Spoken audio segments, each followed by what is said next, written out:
नमस्कार बच्चों, मैं विकास। स्वागत है आपका स्टडी मेरी जिद में। जैसा कि आपका हिंदी में बहुविकल्पीय प्रश्नों की सीरीज चल रही है, उसी क्रम में आपका ये अगला वीडियो है। और आज हम इस वीडियो में आपके हिंदी के टॉप 38 प्रश्न देखेंगे, जो आपकी उत्तर प्रदेश पुलिस कांस्टेबल भर्ती परीक्षा री एग्जाम के लिए मोस्ट इंपोर्टेंट होने वाले हैं। तो चलिए शुरुआत करते हैं। और मैं पहले ही माफी मांगता हूं, क्योंकि ये जो प्रश्नों की जो सीरीज है वो आपकी आगे और पीछे हो सकती है, लेकिन नंबर सही पड़े हुए हैं। ठीक है, तो एक एक करके सभी प्रश्नों की शुरुआत करते हैं। तो प्रश्न आपका पहला है, जो आप स्क्रीन पर देख रहे हो, कि निम्नलिखित मुहावरे के लिए सही विकल्प चुनना है। यानी 1 से लेकर के 4 तक प्रश्न दिए गए हैं, उनमें से आपको मुहावरे चुनने हैं, उनके अर्थ बताने हैं। पहला प्रश्न है कि पेट में दाढ़ी होना मुहावरे का अर्थ क्या होगा। ऑप्शन ए, छोटी आयु में बुद्धिमान होना। ऑप्शन बी, गुप्त बात छिपाना। ऑप्शन सी, भेद न लगने देना। ऑप्शन डी, कपटी होना। तो पेट में दाढ़ी होना मुहावरे का अर्थ होगा छोटी आयु में बुद्धिमान होना। यानी ऑप्शन जो ए है वो आपका बिल्कुल सही हो जाएगा। ठीक है, यानी ऑप्शन ए आपका बिल्कुल सही हो जाएगा। ठीक, चलिए आगे बढ़ते हैं और प्रश्न अगला देखेंगे।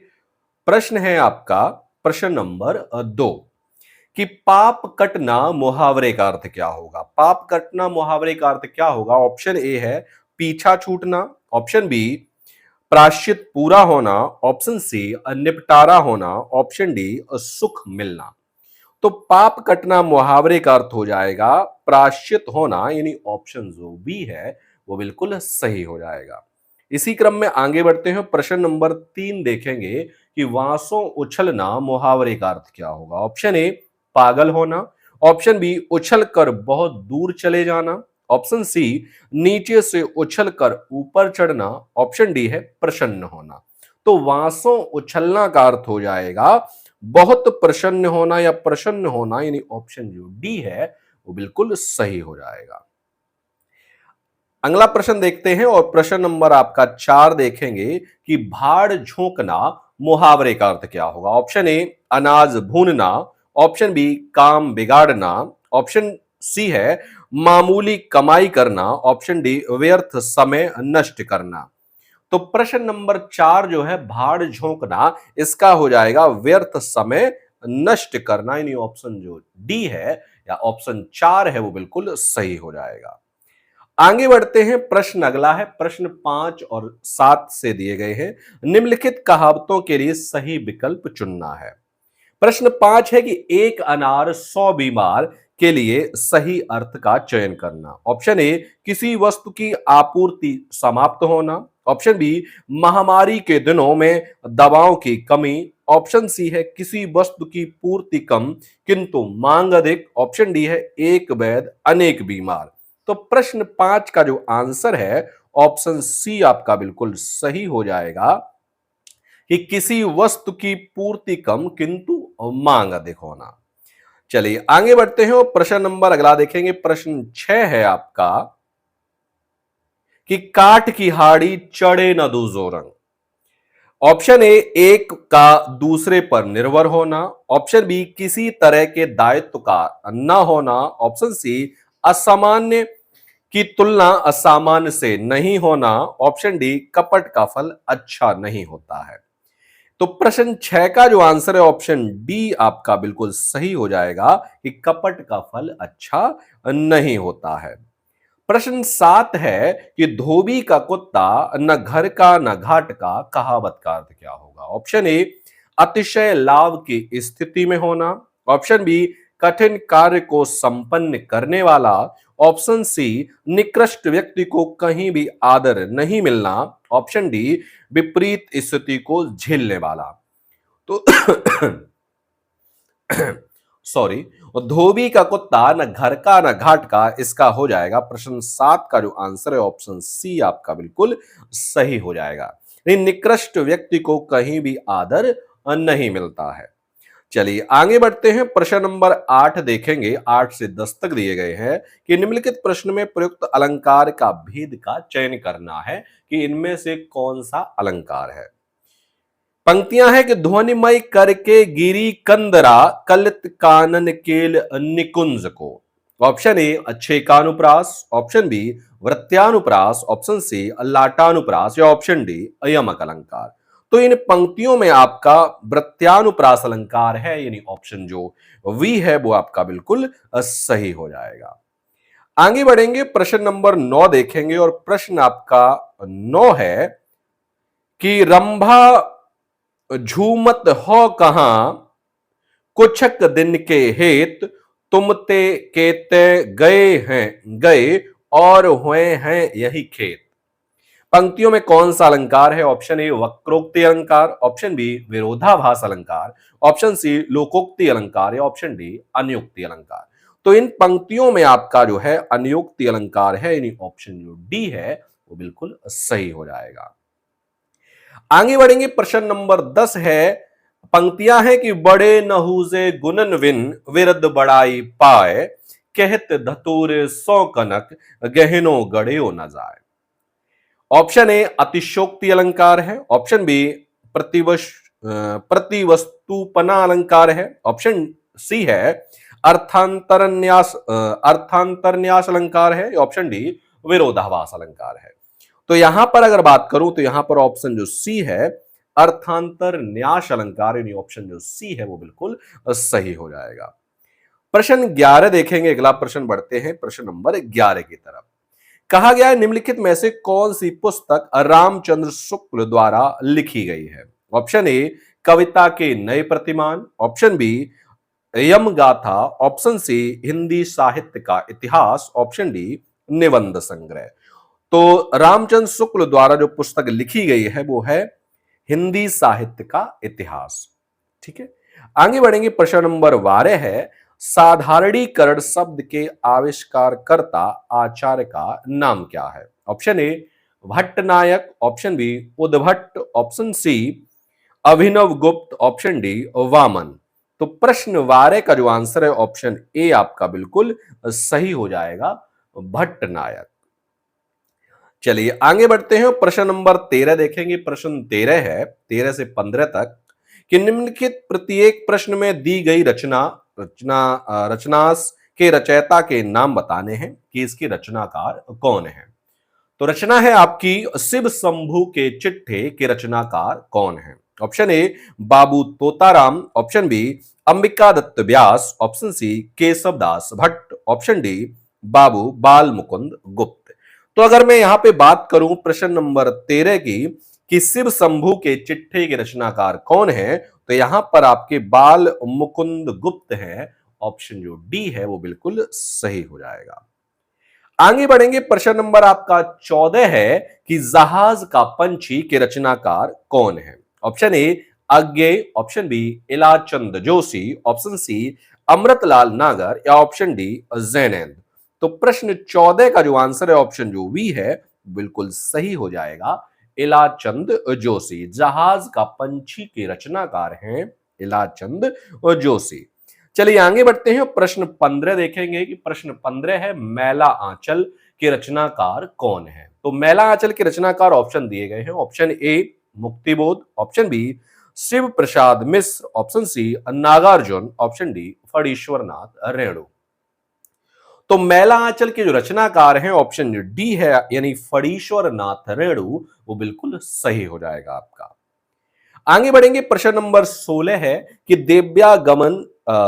देव्यावाहन का संधि विच्छेद क्या होगा? ऑप्शन ए देवी धन वाहन, ऑप्शन बी देवी धन आवाहन, ऑप्शन सी देवधन आवाहन, ऑप्शन डी देवधन वाहन।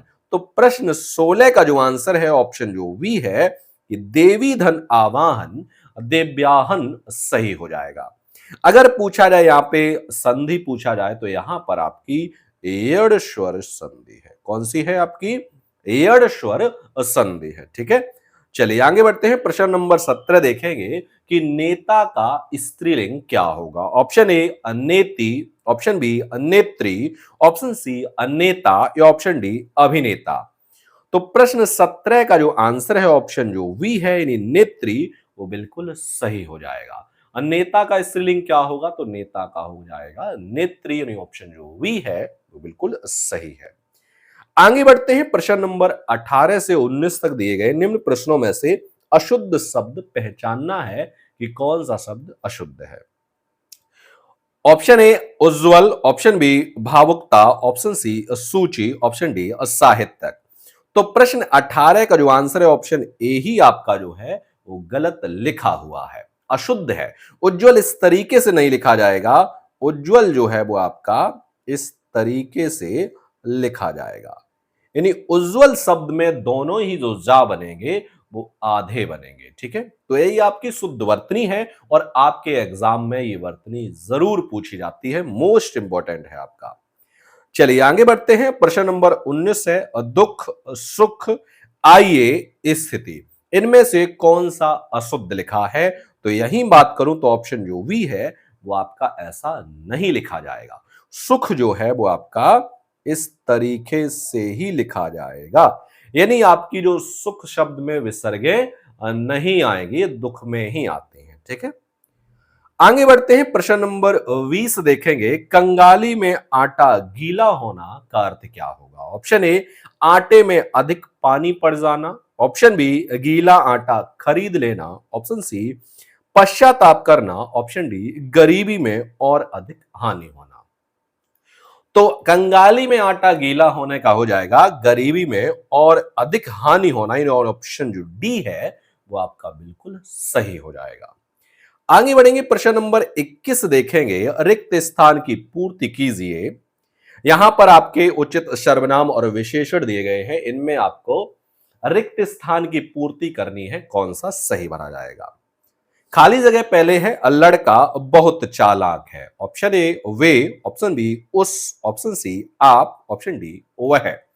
तो प्रश्न 21 का जो आंसर है ऑप्शन जो डी है वो बिल्कुल सही हो जाएगा, यानी वह लड़का बहुत चालाक है, बिल्कुल सही भरा जाएगा।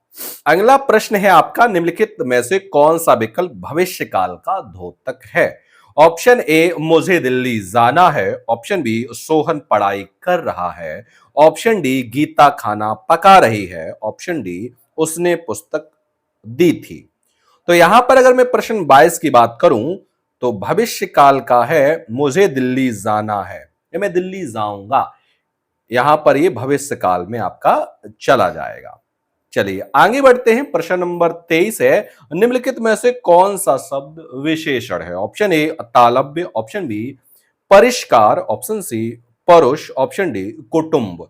तो यहां पर अगर प्रश्न की बात करूं 23 की, तो यहां पर ऑप्शन जो ए है यानी तालव्य, ये शब्द आपका कैसा है, विशेषण है, तालु का तालव्य। ठीक है, आगे बढ़ते हैं, प्रश्न 24 और 25 दिए गए हैं कि प्रश्नों के सर्वोत्तम विलोम शब्द छांटने हैं कि अल्प का विलोम क्या होगा। ऑप्शन ए कई, ऑप्शन बी बहुत, ऑप्शन सी वहु, ऑप्शन डी सर्व। तो अल्प का क्या होगा, तो अल्प का हो जाएगा वहु, यानी ऑप्शन जो सी है वो बिल्कुल सही हो जाएगा। आगे बढ़ते हैं, प्रश्न अगला है, प्रश्न नंबर आपका 25 है कि ऊषा का विलोम क्या होगा। ऑप्शन ए संध्या, ऑप्शन बी सुबह, ऑप्शन डी शाम, या ऑप्शन डी निशा। तो प्रश्न 25 का जो आंसर है ऑप्शन ए बिल्कुल सही हो जाएगा। ऊषा कहते हैं सुबह के समय को, यानी सूर्य निकलने से पहले के समय को हम ऊषा काल कहते हैं और सूर्य अस्त के होने के बाद के समय को हम संध्या काल कहते हैं। ठीक है, तो यहां पर आपका जो आंसर है ऑप्शन ए सही हो जाएगा। आगे बढ़ेंगे, प्रश्न नंबर 26 और 27 दिए गए हैं, निम्नलिखित प्रश्नों में कौन सा शब्द मूल शब्द का समानार्थक नहीं है, यानी पर्यायवाची नहीं है आपका। अंबर का इनमें से पर्यायवाची नहीं है। ऑप्शन ए आकाश, ऑप्शन बी कपास, ऑप्शन सी वस्त्र, ऑप्शन डी धातु। तो प्रश्न 26 की अगर मैं बात करूं तो यहां पर आपका ऑप्शन जो है ऑप्शन डी यानी धातु वो बिल्कुल सही हो जाएगा। आगे बढ़ते हैं, प्रश्न नंबर 27 है कि ध्रुव का इनमें से पर्यायवाची नहीं है। ऑप्शन ए दृढ़, ऑप्शन बी स्थिर, ऑप्शन सी सूरज, ऑप्शन डी अचल। तो प्रश्न 27 का जो आंसर है ऑप्शन सी यानी सूरज वो बिल्कुल तो प्रश्न 27 का जो आंसर है सी वो बिल्कुल सही हो जाएगा, यानी सूरज। आगे बढ़ते हैं, प्रश्न 28 और 29 दिए गए हैं, निम्न में से कौन सा शब्द मूल शब्द का पर्यायवाची नहीं है। शब्द है झूठ। झूठ का इनमें से पर्यायवाची नहीं है? ऑप्शन ए मिथ्या, ऑप्शन बी वचन, ऑप्शन सी मृषा, ऑप्शन डी असत्य। तो प्रश्न 28 का जो आंसर है आपका वो ऑप्शन वी बिल्कुल सही हो जाएगा। वचन, वचन जो है वो झूठ का पर्यायवाची नहीं है। बाद बाकी आपके सभी जो है वो झूठ के पर्यायवाची हैं।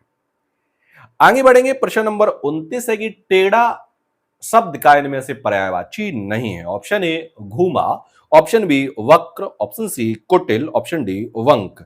तो यहां पर आपका आंसर जो ए है वो बिल्कुल सही हो जाएगा। घूमा जो शब्द है वो टेढ़ा शब्द का पर्यायवाची नहीं है। आगे बढ़ते हैं, प्रश्न अगला देखेंगे, प्रश्न नंबर 30। प्रश्न 30 है, निम्न में से कौन सा चिन्ह योजक चिन्ह के रूप में प्रयोग किया जाता है? Option A, option B, option C, option D. तो यहां पर आपका ऑप्शन जो सी है वो बिल्कुल सही हो जाएगा। ये जो चिन्ह है वो आपका कैसा है? तो ये चिन्ह आपका योजक चिन्ह है। अगर इस चिन्ह की बात करूं तो ये विसर्ग है, इस चिन्ह की बात करूं तो ये अर्धविराम है, और इस चिन्ह की बात करूं तो ये विस्मयादिबोधक चिन्ह है। ठीक है। प्रश्न 31 है, निम्न में से कौन से वाक्य में अपूर्ण वर्तमान काल का प्रयोग हुआ है? ऑप्शन ए पार्थ खेलता है, ऑप्शन बी पार्थ खेल रहा है, ऑप्शन सी पार्थ खेलता होगा, ऑप्शन डी पार्थ खेल रहा होगा। तो अपूर्ण वर्तमान यानी काम पूरा नहीं हुआ है, वर्तमान काल में काम अभी भी चल रहा है, तो इसका मतलब ऑप्शन जो वी है यानी पार्थ खेल रहा है। तो रहा है, रही है, रहे हैं, ये किसी भी वाक्य के अंत में आए तो वाक्य जो है आपका अपूर्ण वर्तमान काल या तात्कालिक वर्तमान काल में आपका चला जाएगा। आगे बढ़ेंगे, प्रश्न नंबर 32 देखेंगे। प्रश्न 32, निम्न में से कौन से वाक्य में संदिग्ध भूतकाल का प्रयोग हुआ है? ऑप्शन ए मैंने निबंध लिखा है, ऑप्शन बी मैंने निबंध लिखा, ऑप्शन सी मैंने निबंध लिखा होगा, ऑप्शन डी यदि मैंने निबंध लिखा होता तो मुझे इनाम अवश्य मिलता। तो प्रश्न 32 की अगर मैं बात करूं तो यहां पर आंसर आपका ऑप्शन सी बिल्कुल सही हो जाएगा, मैंने निबंध लिखा होगा। प्रश्न 33 है कि क्षीर का पर्यायवाची इनमें से क्या है? ऑप्शन ए खीर, ऑप्शन बी जल, ऑप्शन सी दूध, ऑप्शन डी नीर। तो प्रश्न 33 का जो आंसर है ऑप्शन सी बिल्कुल सही हो जाएगा, दूध। यानी क्षीर जो है वो दूध का पर्यायवाची है, नहीं ऑप्शन जो सी है बिल्कुल सही हो जाएगा। आगे बढ़ेंगे, प्रश्न नंबर 34 देखेंगे कि संस्कृत से विकृत होकर आने वाले शब्द को क्या कहा जाता है? ऑप्शन ए देशज, ऑप्शन बी प्रांतीय, ऑप्शन सी तद्भव, ऑप्शन डी तत्सम। तो प्रश्न 34 का जो आंसर है ऑप्शन सी बिल्कुल सही हो जाएगा, तद्भव। यानी तद्भव शब्द क्या होते हैं? तो संस्कृत भाषा से जो विकृत परिवर्तित होकर प्रचलित हो गए उन शब्दों को तद्भव शब्द कहते हैं। और तत्सम क्या होते हैं? वे शब्द जो संस्कृत भाषा के होते हैं और जिन्हें हम ज्यों का त्यों प्रयोग में लाते हैं, तत्सम शब्द कहलाते हैं। ठीक है। आगे बढ़ते हैं, प्रश्न नंबर आपका 35 है, निम्न में से तत्सम शब्द इनमें से कौन सा है? ऑप्शन ए अस्थि, ऑप्शन बी वेगम, ऑप्शन सी चपरासी, ऑप्शन डी जमीन। तो प्रश्न 35 का जो आंसर है ऑप्शन ए आपका बिल्कुल सही हो जाएगा, अस्थि जो शब्द है वो आपका तत्सम है। प्रश्न 36 है कि बेताल पच्चीसी किस विशेषण का उदाहरण है? ऑप्शन ए अपूर्ण संख्यावाचक, ऑप्शन बी समुदायवाचक, ऑप्शन सी पूर्ण संख्यावाचक, या ऑप्शन डी क्रमवाचक। तो प्रश्न 36 का जो आंसर है ऑप्शन वी सही हो जाएगा, समुदायवाचक। वेताल जो पच्चीसी है वो आपका समुदायवाचक विशेषण है। आगे बढ़ते हैं, प्रश्न 37 है जो आपको स्क्रीन पर दिख रहा होगा, निम्न में वाक्यों में से व्याकरण की दृष्टि से शुद्ध नहीं है, इनमें से कौन सा नहीं है? ऑप्शन ए है आपका सत्य बोलने के लिए कोई तैयारी नहीं करनी पड़ती, सच हमेशा दिल से निकलता है। ऑप्शन बी है कभी कभी सिर्फ एक शब्द, एक वाक्य या एक विचार हमारी जिंदगी बदल सकता है। ऑप्शन सी है कई बार हम कोई चीज से प्रेरित होकर कोई ऐसा काम शुरू कर देते हैं जो या उसे पूरा नहीं कर सकते हैं। ऑप्शन डी है स्वर्ग या नरक में जाने की कुंजी भगवान ने हमारे हाथ में दे रखी है। तो यहां पर अगर मैं बात करूं तो ऑप्शन जो सी है वो बिल्कुल सही हो जाएगा। और इस वीडियो का लास्ट प्रश्न है आपका प्रश्न नंबर 38 कि छाया है माथे पर आशीर्वाद सा, पंक्ति में अलंकार कौन सा है? ऑप्शन ए अनुप्रास, ऑप्शन बी पुनरुक्ति, ऑप्शन सी उपमा, ऑप्शन डी श्लेष। तो प्रश्न 38 का जो आंसर है ऑप्शन सी यानी उपमा अलंकार बिल्कुल सही हो जाएगा। तो जिन पंक्तियों में सा सी से या किसी वस्तु या व्यक्ति की तुलना किसी दूसरी वस्तु या व्यक्ति से की जाए तो वह आपका उपमा अलंकार होता है। छाया है माथे पर आशीर्वाद सा, यहां पे सा सी से आ रहे हैं तो इसका मतलब यहां पर आपका उपमा अलंकार है। इसी के साथ आपका जो आज के जो 38 क्वेश्चन थे वो मैंने आपको इस वीडियो में करा दिए हैं। मिलते हैं हम आपको अगले वीडियो में नए 38 मोस्ट इंपॉर्टेंट प्रश्नों के साथ। तब तक के लिए नमस्कार।